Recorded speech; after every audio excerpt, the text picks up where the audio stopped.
ಸಮಯ ಕಳೆದಿರೋದು ಗೊತ್ತೇ ಆಗೋದಿಲ್ಲ. ನಮಗೆ ಖುಷಿ ಕೊಟ್ಟಂತಹ ಗಳಿಗೆಗಳು ತುಂಬ ಹಸಿರಾಗಿಯೇ ಇರ್ತವೆ.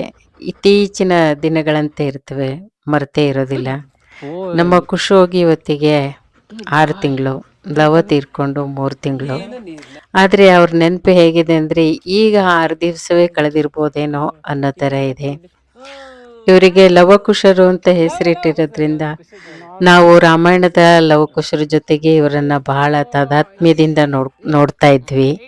ಅವರು ಇದ್ದಾಗ ಅವರಿಗಾಗಿ ಒಂದು ಹಾಡು ನಾವು ಹಾಡೋದಿತ್ತು, ನಮಗಾಗಿ ನೀವು ಲವಕುಶರು, ನಿಮಗಾಗಿ ನಾವು ಲವಕುಶರು ಅಂತ ಹೇಳಿ.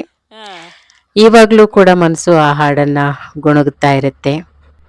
ಇದು ಇವರ ಬರ್ತ್ಡೇಗೆ ಹಾಕಿದಂಥ ಡ್ರೆಸ್ಸು. ಆ ಬರ್ತ್ಡೇ ವಿಡಿಯೋಗಳನ್ನೆಲ್ಲ ನಾವು ನೋಡೋದಕ್ಕೆ ಆಗಿರಲಿಲ್ಲ. ಇವಾಗ ಅವರ ಆ ಹಾಡಿನ ಜೊತೆಗೆ ಕೆಲವು ಅವರ ಮಧುರವಾದಂಥ ವಿಡಿಯೋ ಕ್ಲಿಪ್ಗಳನ್ನು ಜೊತೆಗೆ ಸೇರಿಸಿ ಹಾಕ್ತಾ ಇದೆ. ನಮಗಾಗಿ ನೀವು ಲವಕುಶರು,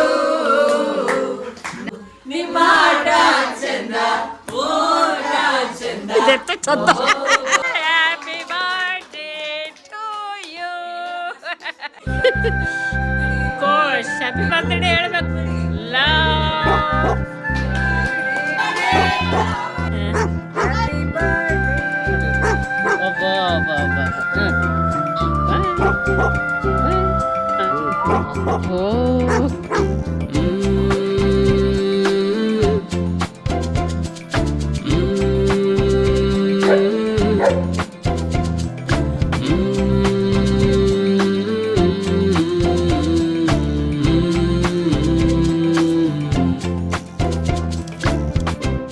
ನಿಮಗಾಗಿ ನಾವು ಲವಕುಶರು, ನಿಮಗಾಗಿ ನಾವು ಲವಕುಶರು.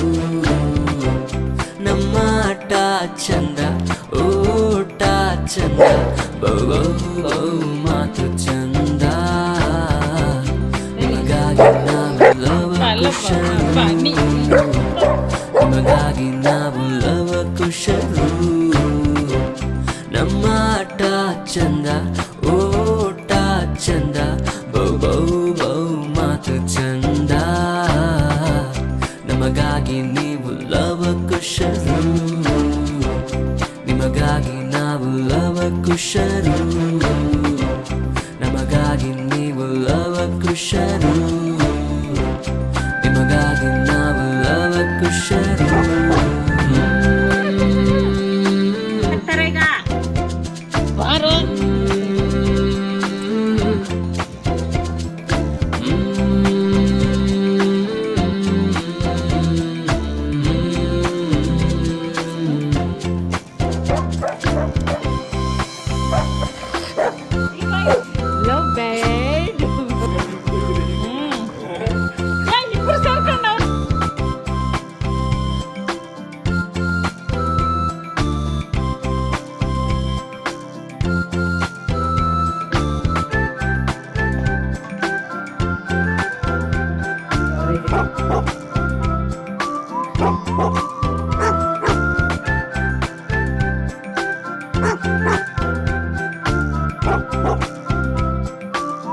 Bye.